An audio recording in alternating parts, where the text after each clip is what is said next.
All right, I'll dive right into this. I never thought I'd find myself writing something like this, but here I am. My name's Jake, and I've been with my wife, Lisa, for almost 10 years.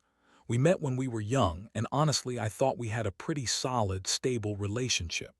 We'd gone through a lot together, job changes, a few health scares, the usual ups and downs. I never saw her as the type to cheat, not in a million years.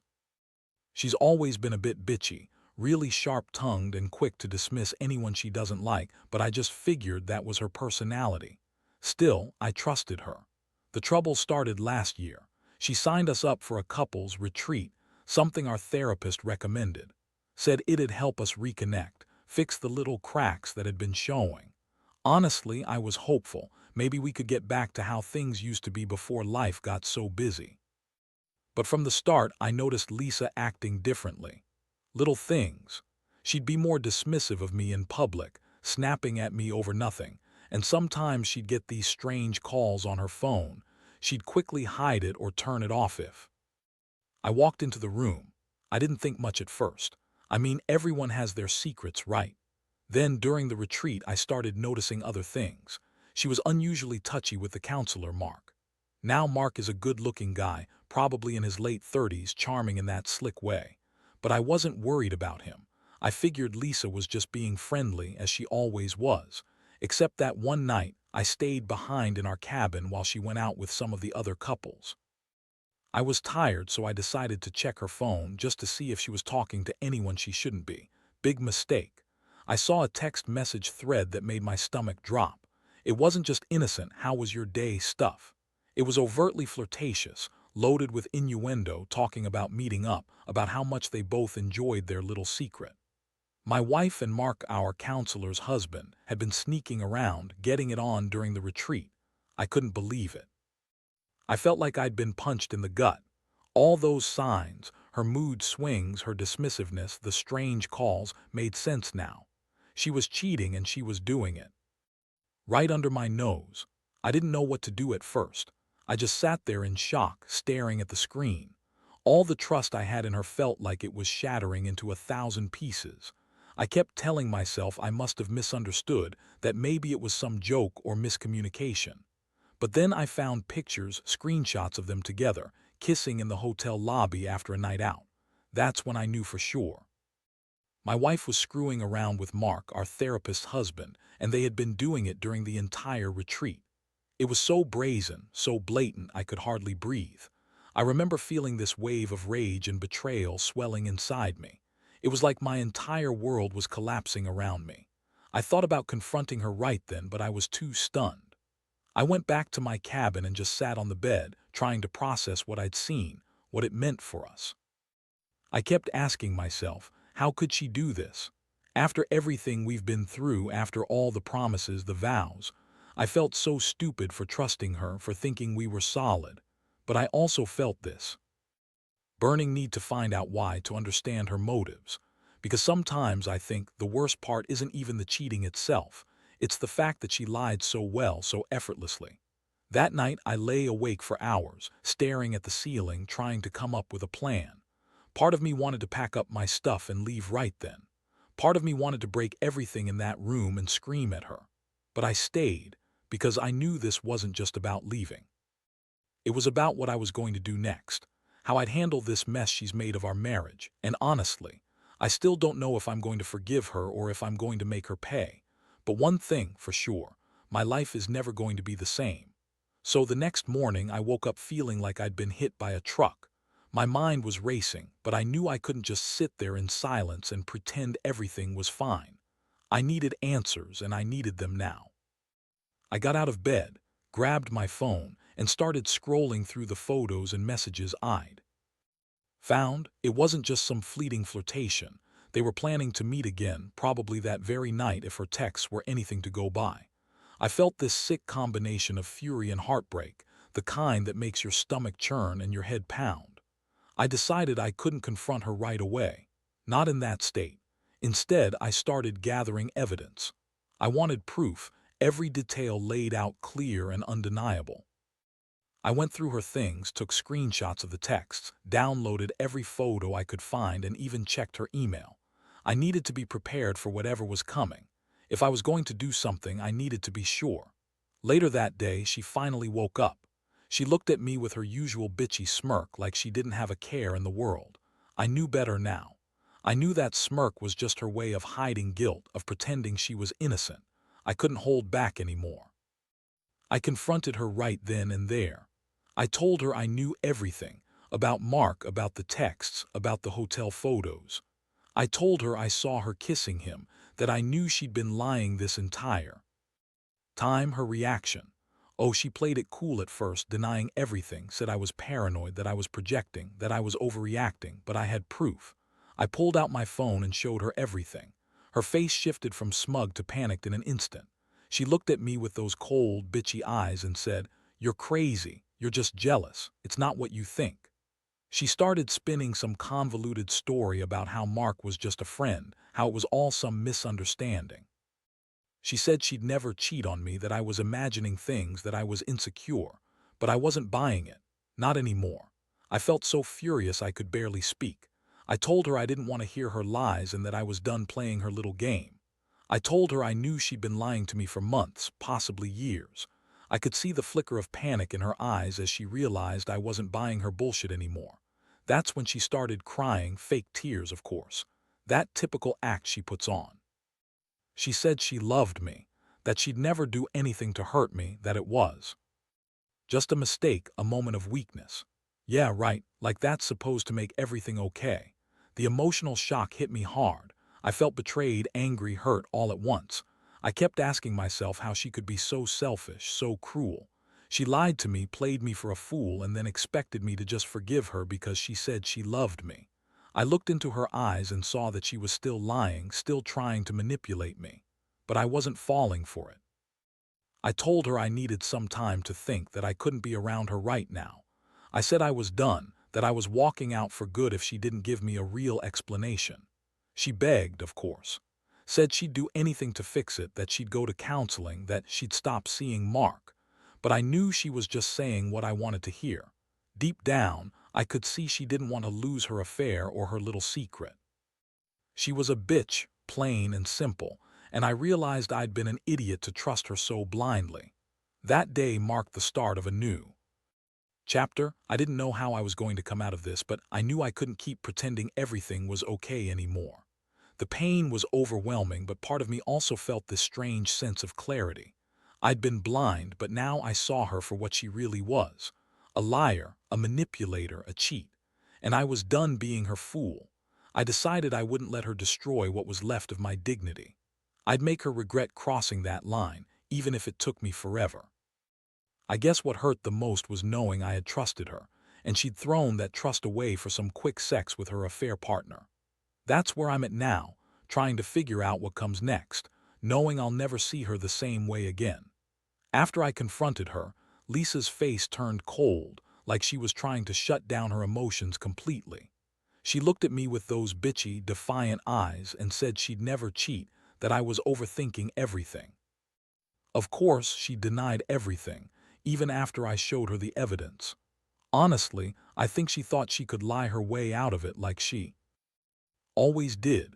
But this time I wasn't buying her bullshit. I told her I needed some space, that I wasn't going to stay in the same house with her acting like nothing had happened.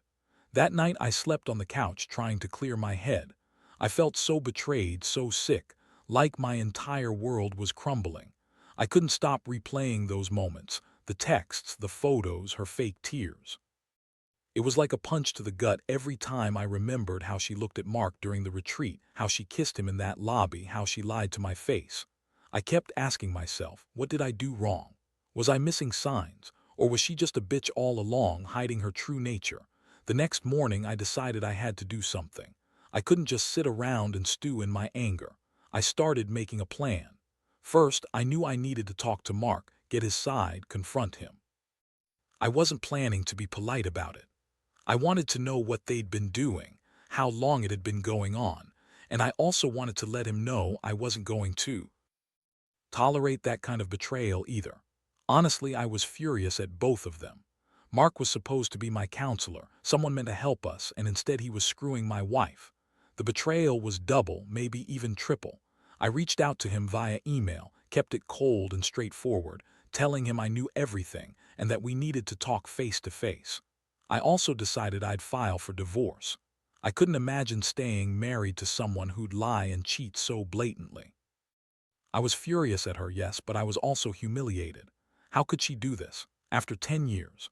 All those nights I stayed up worried about her, loved her, supported her. She threw it all away for Mark's dick. That's what hurts the most, I think. The realization that she didn't value what we had, that she saw me as just some fool to be played. Meanwhile, Lisa kept trying to spin her lies. She told me she was sorry, she loved me, that it was just a stupid mistake, a one-time thing. She said Mark was just a fling, that she never intended to hurt me, but I knew better. I saw her face when she lied, like she was practiced at it. I didn't buy her apologies. I didn't want to. I was in too much pain, too betrayed. I told her she needed to leave the house, that I couldn't be around her anymore until I'd had some time to process everything. My friends and family got wind of what was happening. Some were sympathetic, some told me to just forgive her and work it out. But I knew I couldn't do that. Not after seeing her with Mark, not after knowing she'd lied to me for so long. I felt like a complete idiot for trusting someone who was capable of this level of betrayal. I was angry, broken, but also strangely relieved. I finally saw her for what she really was, and I refused to be a part of her game anymore. That day, I started packing up some of my stuff. I needed space, time to think about what I really wanted. I wasn't planning to contact her again until I was ready. Honestly, I wasn't sure if I wanted to try fixing things or just walk away for good. The pain was intense and I didn't trust her anymore, every time. I closed my eyes, I saw her kissing Mark, laughing with him like she didn't have a care in the world. That image haunted me, but it also ignited some kind of fire inside. I was done being her fool. I was done pretending everything was okay.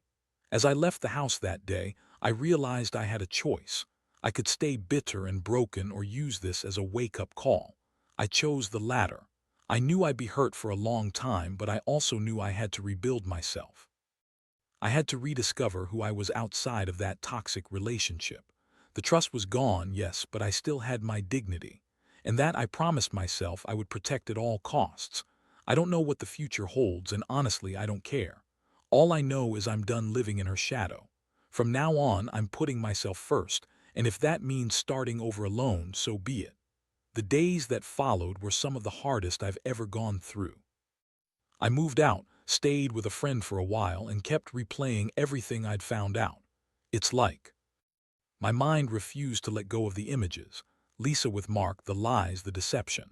I couldn't understand how someone I trusted so completely could just throw it all away for some affair.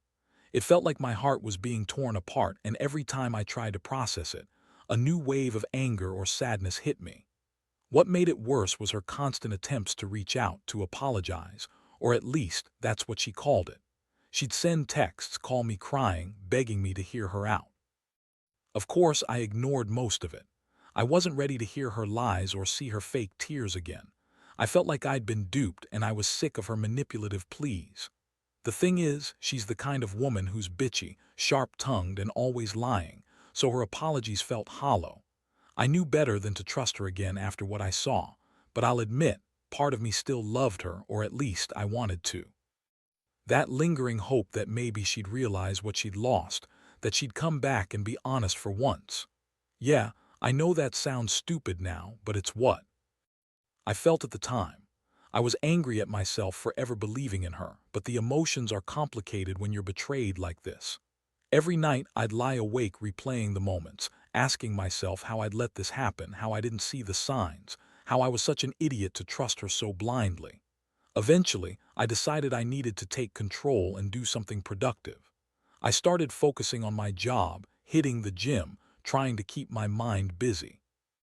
But even then, I couldn't escape the feeling that I'd lost a part of myself. My confidence, my trust, everything was shattered. And Lisa, she kept trying to worm her way back in, sending me messages about how sorry she was, how she'd make it up to me, how she'd change. That was bullshit. I knew her better than that. She was manipulative, a liar, and she'd probably do it again if given the chance. No way I was falling for her tricks again. One day, I finally reached a point where I knew I had to make a decision. I couldn't keep living in limbo, hoping she'd change or that this was all just a mistake. I sat down and really thought about what I wanted.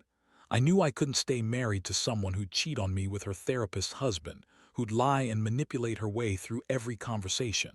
I made up my mind. I was filing for divorce. I wanted out of this toxic mess. I deserved better than a wife who saw me as nothing more than a fool she could deceive and discard. I reached out to a divorce lawyer, started the paperwork, and prepared myself for the battle ahead. Part of me felt like a failure, like I'd let myself get played. But another part felt stronger, more determined. I wasn't going to let her ruin me. I'd rebuild my life step by step.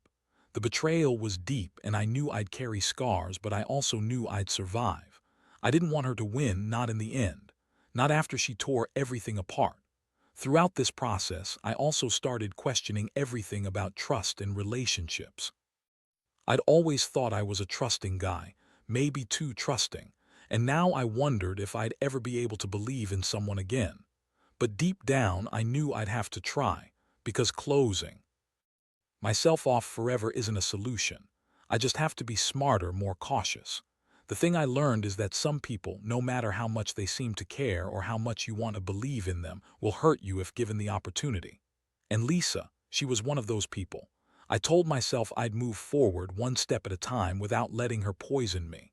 I might be hurt, I might be angry, but I'm not defeated. I'll find a way to rebuild myself, even if it takes years. Because at the end of the day, the biggest lesson I learned is that trust is fragile, and once it's broken, it's damn hard to repair. But I refuse to be a victim forever. I want to be stronger, smarter, and maybe someday I'll find someone who really deserves my trust. Until then, I'll just keep going, one day at a time. The divorce process dragged on longer than I expected. It was messy.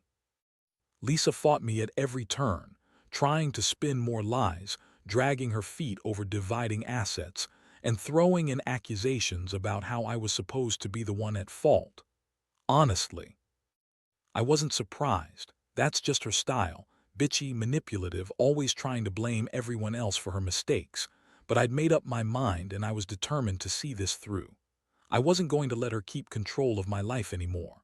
Throughout those months, I saw her trying to reassert herself, acting more bitchy than ever, probably thinking she could charm her way back into my life if she just played her cards right.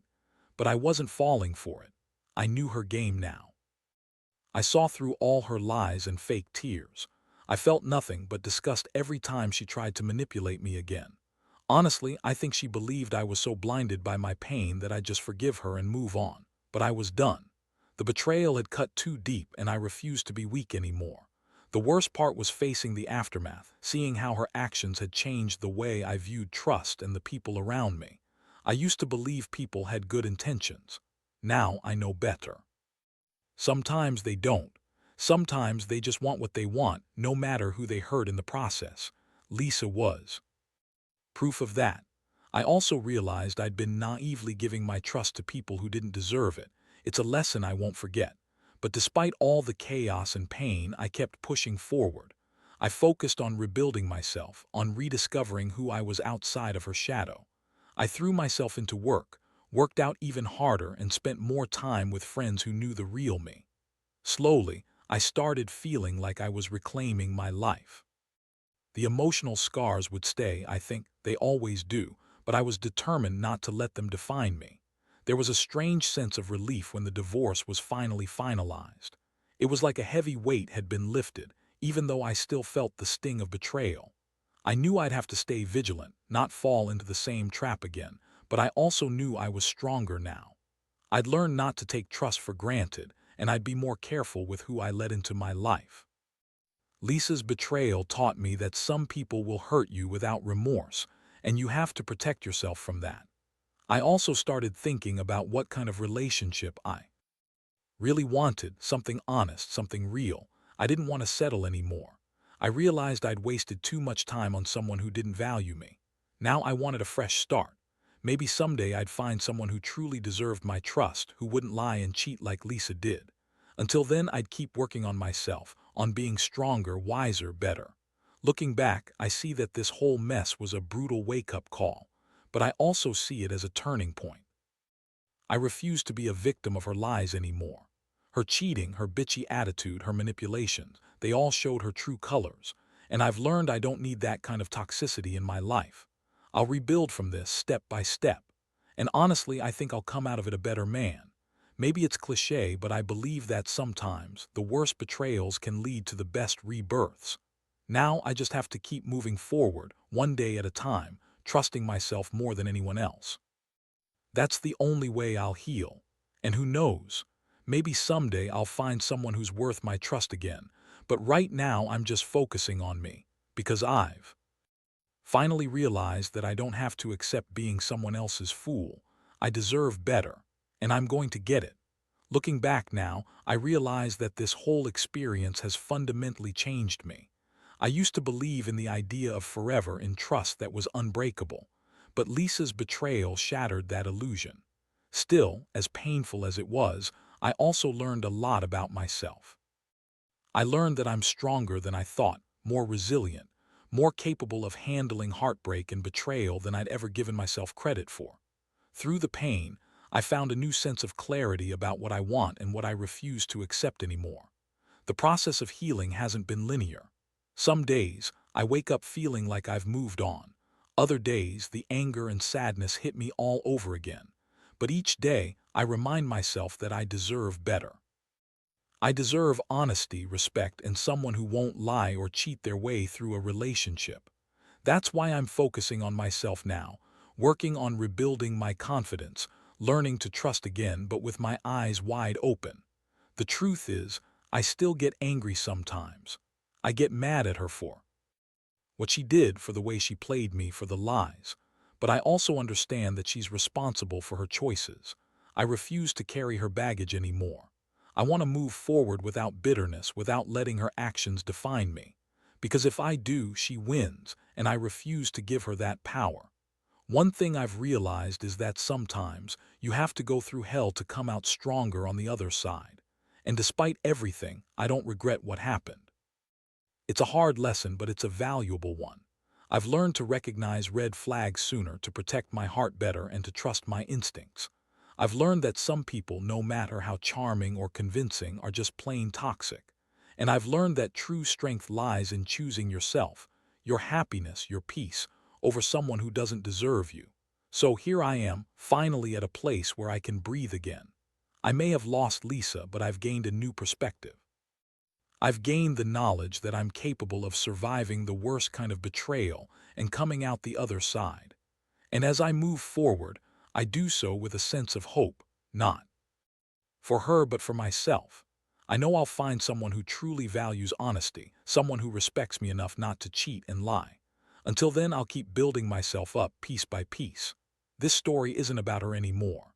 It's about my journey of healing, learning, and finally taking back control of my life. Because I'm done being a victim. I'm done accepting lies.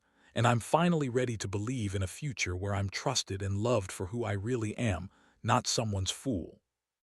That's the real lesson here. No matter how much you get hurt, you can rebuild. You can find strength you never knew you had. And in the end, that's what will save you.